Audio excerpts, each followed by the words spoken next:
Hi guys, today I want to show you my beautiful peace lily. I have to be honest, I really didn't like these plants, but luckily my partner convinced me that they are amazing, and they truly are. So the reason why I didn't like them is that the ones that you usually get in a grocery store is quite small. They're sold in really small little pots, and I find them a little bit lucky. They're just not impressive. That's until we found this one. So this one has got lots and lots and lots of foliage. It is lush and it keeps on growing at the bottom. So you'll see the really big nice leaves at the top, and then at the bottom you've got the smaller ones that's coming out here at the bottom, which is going to grow up to become just as pretty as the ones at the top. It also makes beautiful big white flowers, which offsets the green foliage beautifully. Okay, so beautiful white flowers that sits at the top of the plant. So how do we look after them? So peace lilies can grow in lower light conditions.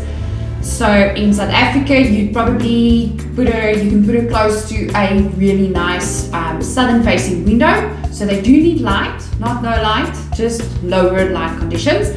And you won't put her in bright direct light. So you'll keep her away from your big north facing windows to steer clear from the direct light, or even direct filtered light, also not good for them. So keep them in the darker spots, but remember they do still need light to grow. Okay, so that's lighting covered. Then when we get to watering, the peace lily does need a bit more watering. She'll also tell you that she needs to get watered because the leaves start drooping. So as soon as the leaves start drooping, you can water her. But remember to not let her dry out too much. If you're going to let her dry out too much, your leaves are going to go yellow and there's just no turning back from that. So make sure that she's got enough water. Also be careful not to overwater her. So you're going to water her when the top bit of the soil is dry. So mine is still fine. You can see there's still some soil residue on my fingers. So mine is fine. You don't need to water when the soil comes out like that. So wait for the top 2 centimeters to dry out a little bit. Then you can start watering her. Or in the summer months, when the leaves start dripping, immediately water. When you water, make sure that you water everywhere. There's a lot of stems in here. So you'll need to make sure that you water right around the plant, and also make sure that you water in here in the middle. All the soil must be wet. Make sure that the water runs through completely.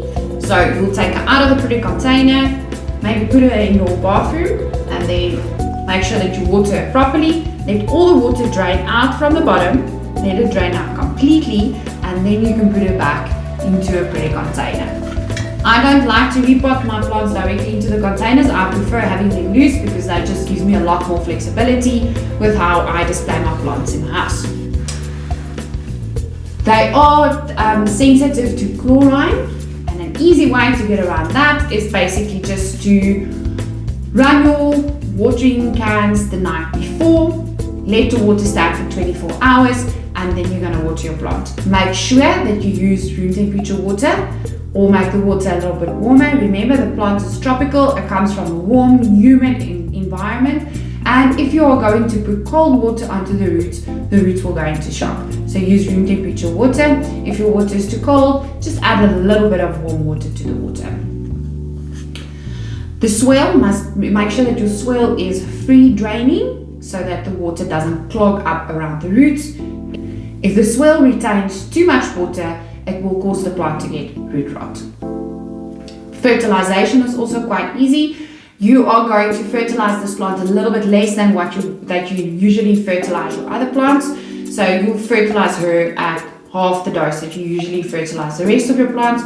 So my fertilization routine during the growing season from summer through to autumn is that I use whatever fertilizer you use. Make sure that you make it half of what they say on the label of the fertilizer. I then fertilize the plants every second week. For the peace lily, you will only do it once a month. So once a month at half of what they're saying on your fertilization that you use. The other benefit of this plant is also that it's on the list of air purifying plants. So it will also clean the air in your house.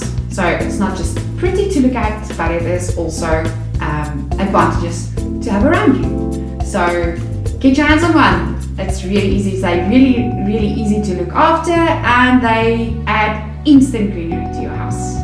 Enjoy your peace lilies. Bye.